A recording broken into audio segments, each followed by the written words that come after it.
Well, it doesn't matter when a building was built, there's red flags all the time.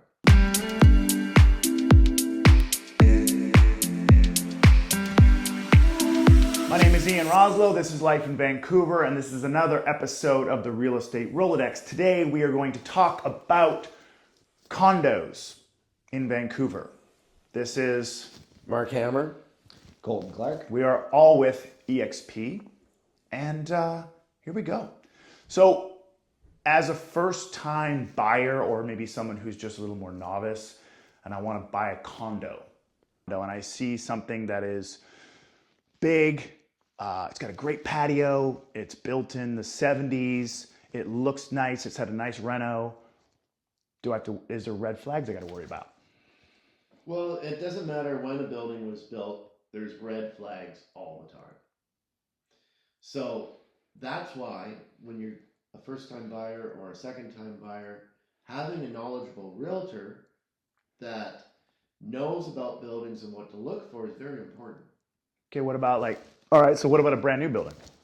Yeah, you can have, I was doing an offer on a property and they had problems with the heating cooling system. And it was 5 years old.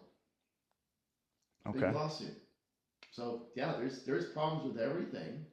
You just have to know what to look for and just know if the building's addressing them. I guess, there's been a case where there was a massive plumbing problem and massive leaks in a brand new build in Vancouver in the last few years as well, right? Vancouver House. Right? So, in the 70s, concrete building, something like that. Got a great, what about that? Like, is it just a complete red flag, or is it what are the things I got to watch out for? Well, with buildings that were built in the 70s, they, typically have less problems because the way they were built, there was still a lot of airflow. And they were built simpler back then. Okay. The things you have to watch out for buildings in the 70s is has the parquet membrane being done. Now, what is a parquet membrane? So you've got the building that's on top of the parquet. Yeah. Now, if water leaks into the parquet, then the water can get into the rebarb and affect the structure of the building. Okay. Every 30 years, the parquet membrane needs to be done. Is that the same as a podium membrane? I've never heard it called a podium membrane okay. before. I have. That's all I was wondering about. Sure. So anyways, it's the membrane. So, you go into some buildings and they've got these great gardens, and underneath the gardens there's a parquet. Yeah. Well, you got to be careful and at least see if there's an engineer's report or they've done it, because that's something that could be a major cost. Now, sometimes with engineers' reports or depreciation reports, don't they sometimes just have to give a date? Like they're like 5 years and it's done. 5 years it needs to be replaced, but it can have more longevity than that, or you just have to Absolutely. Yeah, absolutely. And having a good realtor that's got experience with this stuff will be able to give you an idea of what the assessment's going to be, or if the building's budgeting to address it. A lot of places, the buildings now are budgeting for these issues that are coming up. But 70s buildings, it's usually a box built on top of the parquet, and there's not a lot to worry about. What about weather membrane on those? Well, so the exterior, patios. Patios, wood rots, right? So you've got 50-year-old wood. Some of it needs to be replaced. Windows, right? Some of these, now buildings from the 70s that have single pane windows, well, those windows last longer than double pane windows. Double pane windows from like the 90s per se? Oh gosh, yeah. Really? Why? Well, their seals break, right? In the double pane. And 80s. Yeah. But the problem with the single pane is they don't keep the heat in. Right. Or they don't keep the heat out. Yeah. So there's but at the same time they last forever. What about the 60s? You go down to the West End, you see those old co-ops that were built in the 50s and 60s, just a square box. No real issues and they didn't have underground parkades. So you don't have anything really to worry about other than the plumbing, the electrical, knob and tube. In Knob and older tube is still in the buildings. 60s? Well, that was in the 40s, Yeah. 50s, Yeah, that's going back. Okay. right? But some of these co-ops, you got to worry about that. Hard to get insurance on. Right. Okay. Now we move into like the 80s kind of thing. 80s, I got into the business in 95. You'd look at stuff that was 10 years old and it totally needed to have a new exterior done. And so what happened in the 80s is stuff that was built in the early 80s, really good. And then all of a sudden there was a big boom in Vancouver after 1986. And they just started slapping buildings up. And they were built very poorly. And, you get this stucco with no overhang, enclosed balconies. Water would get onto the stucco, get in, and not leave. And this is like the beginning of the leaky condo era. Yeah, thing, right? so 87, 88, 89, watch out. And goes into the late 90s. Okay, 10 years of this, right? Yeah. So it's safe to say you've pretty much seen everything that could possibly happen to a building, correct? Yeah. So in your 30 years, what would you say is the number one issue that people should look out for when buying a condo as a first-time home buyer, or even just a buyer in general who's looking to buy a condo?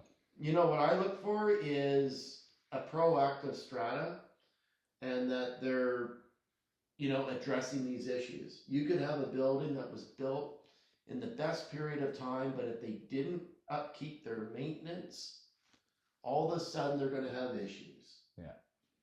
So it's just, a lot of time people buy condos and think, oh, well, I got a condo, I don't have to worry about anything. Right. Right? And the whole strata's like that. Yeah. Well, the next thing you know, there's deferred maintenance and there's big assessments. So these big assessments, or special levies as we know them to be, what's the most expensive one? There's windows, there's roofs, there's membranes, there's rain screening, electrical, plumbing.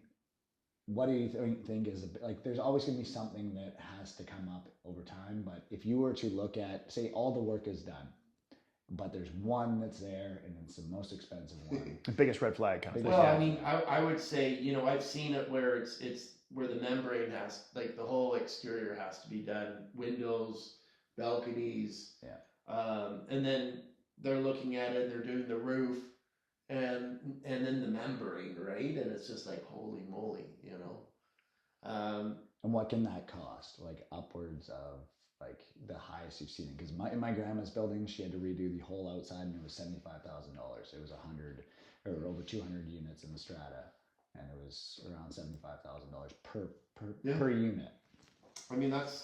I saw back in the 90s, people buying condos for $250,000, and they had $60,000, $70,000, $80,000 assessments back then. So now, but going forward now, like if I want to buy something, say something it's built in 95, I found a great suite, it's got more square footage, it's got a nice balcony, it's had a reno inside, it's a 1995 building. Yeah. Now, is it am I safe to buy this unit? Or is it like... Well, there's some buildings that I would just say don't bother looking at, and there's some buildings that I think are great. And, in Vancouver, we look at some of these buildings that were built in the 90s were built in great locations, right? So you're also buying the location. So you see a building and it's got great outdoor space. It's got, you're getting, instead of getting 500 square feet, you're getting 700 square feet, right? So it's more livable. Right. Just dive into the minutes. And we do have a new program with our customer care service, an AI program that goes through the minutes and makes notes. Right. That's good. So, because you can go back pretty far on that, and it's not going to take you days and days and days and days and days. Everything. If you're going through the strata documents and they're not talking about anything, that's a red flag. Right, because there's going to be something. And usually you can see it too. You walk into these buildings, you can see it on the exterior, you can see it on the interior, you can go to the parkade, you can see stuff in the parkade, you You can see it. There's visual red flags as well as minutes, right? You know, it's just like anything. I really like older cars, and when I was 19, I was looking at Alfa Romeos, and they were all rust buckets. And now I'm wanting to get an Alfa Romeo, and the rust hasn't disappeared. The problems don't disappear, right? They're still rust buckets. Right. If anything, it's gotten worse. It doesn't get better over time. Yeah. Unless it's done properly, unless it's fixed and it's maintained. Yeah. And then moving into the 2000s, I mean, now some of these 2000 builds, they kind of like got out of the 90s, they got into better builds, but now you're looking at a 20-year-old building too. Yeah. Give you an example. There's a great building, 1003 Burnaby. It was built after that, it was built under the new bylaws or the new building codes, and it's all glass and it looks great. And, but it's 23, 24 years old now. And, the roof had to be done. Yeah. Right. And the balconies have to be resurfaced. So there's work to be done, and now they're budgeting for it. There's an 8-year plan to get it done. I'd buy into the building, but if they didn't take action now, it's gonna get worse in 10 later. years from now, it's gonna be a nightmare. Yeah, because it's like a car with a little small ding, a little tick tick tick.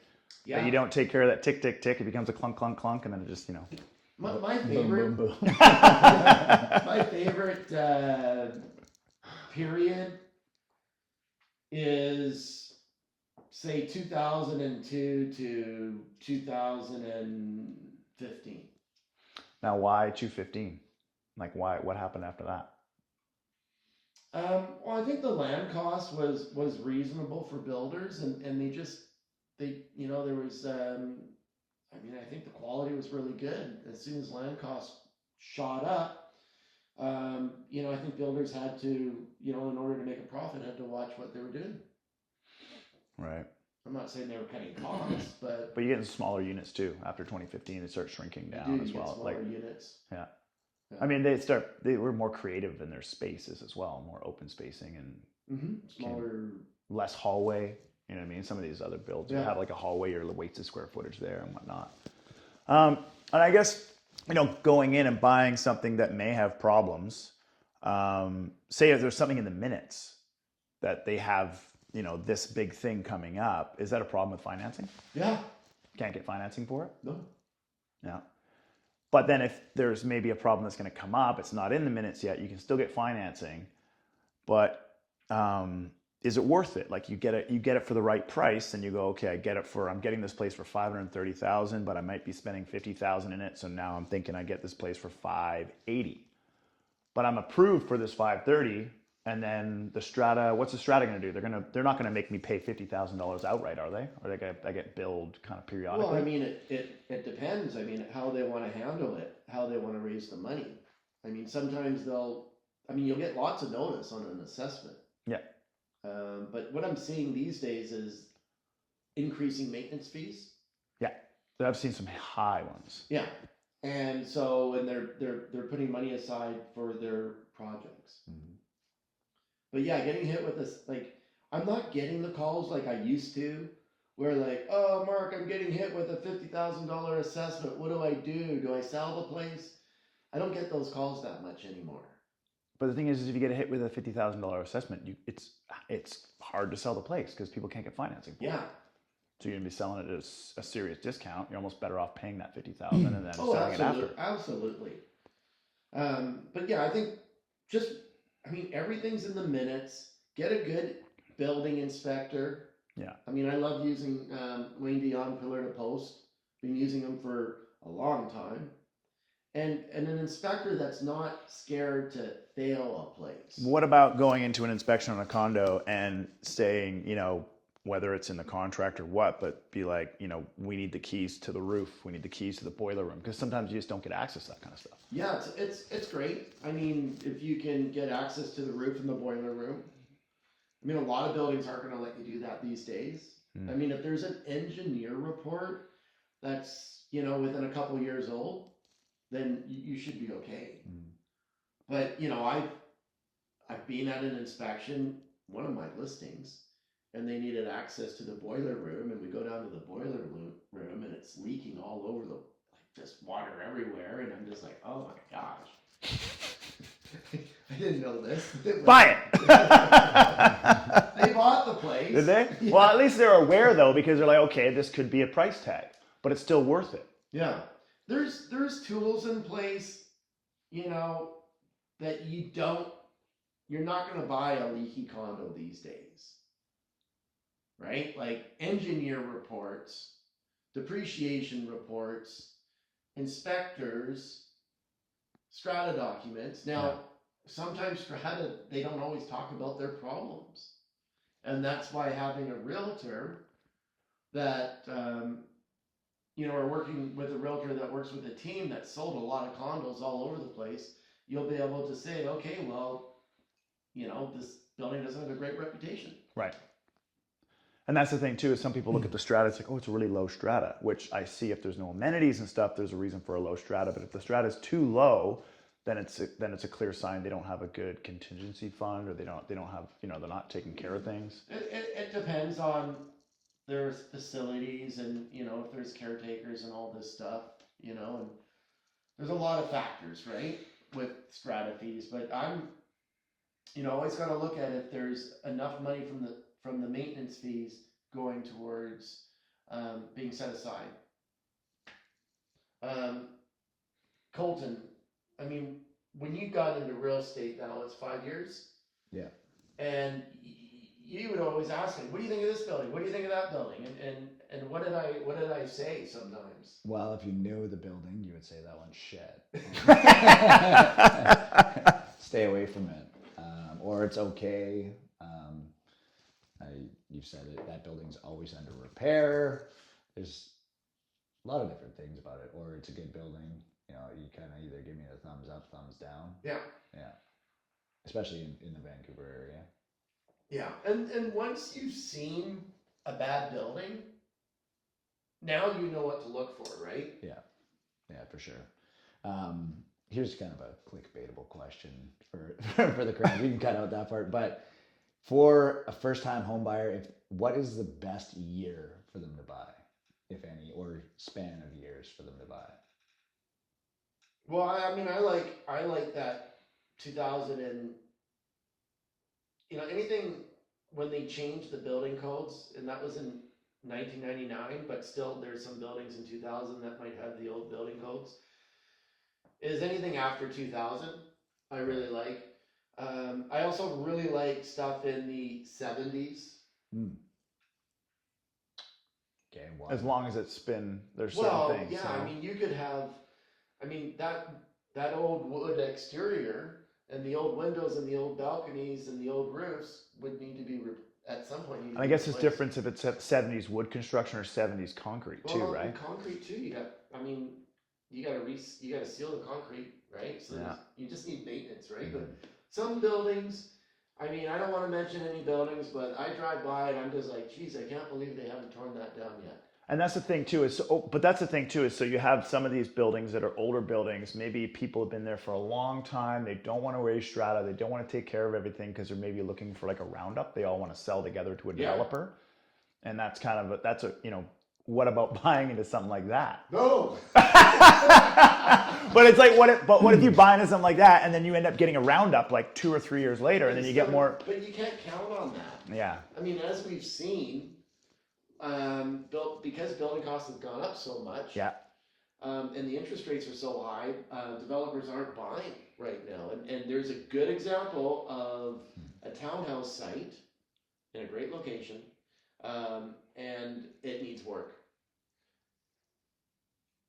It's an older townhouse? It's an older townhouse. Yeah. It needs work. And I tell you, man, like, it's gonna cost too much to get that fixed, and you're gonna buy the place, probably $150,000 assessment on it, and you won't be able to get your money out. And then if there was a roundup, you know, the land cost is down.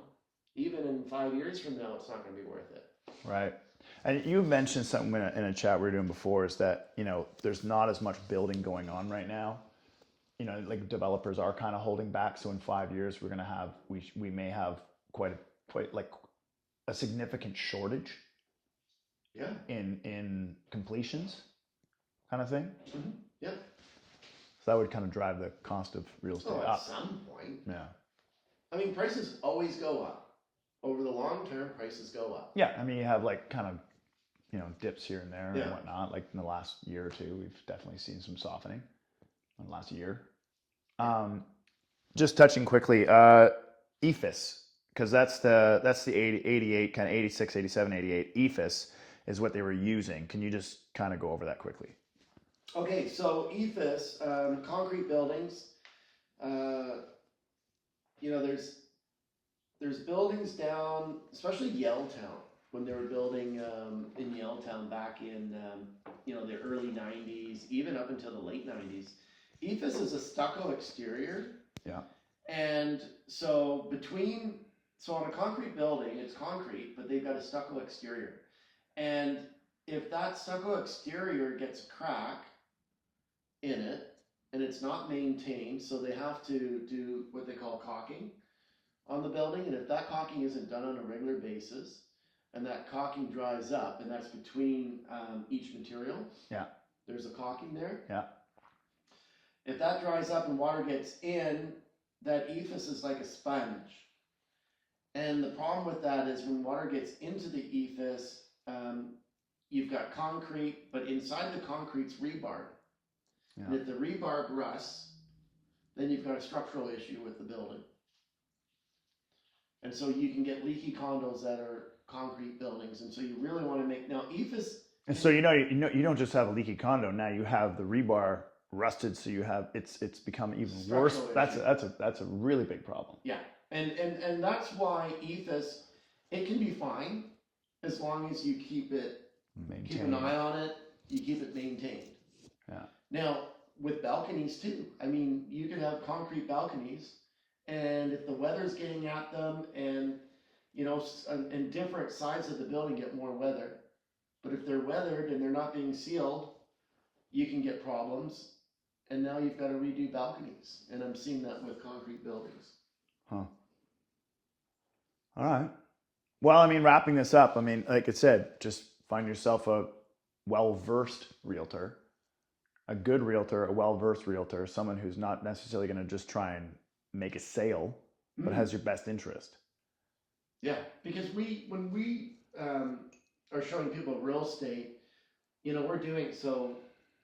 We want to make sure that they buy the right place. So in 2 years, 3 years, 5 years, 10 years down the road, that we're selling it for them. Yeah. Right? And, we don't want to sell leaky condos. Right. We'll sell them. Well, but that's it. But that's it. The thing is, like, as long as it's, buyer beware. And if someone's aware of it and they're getting a good deal on it, then it can work out. It can be fine. Because you're going to pay, you know what you're getting. Say you're approved for I'm only approved for $400,000, right? I have X amount, I have $400,000 mortgage, that's it. Well, it can get you into the market at that lower price, but you're going to be paying that extra money later, but that's not on your mortgage. So it gets you into the market, and maybe you'll be like, well, I have more cash down the line that I can afford to pay for this, and I get a bigger spot that I want, versus just being like, well, I have $400,000 mortgage, I'm buying a shoebox. As long as you know what you're getting into. Yeah. All right. Anyways, condos. Condo. Cheers. Cheers. Thanks, boys. Thank you.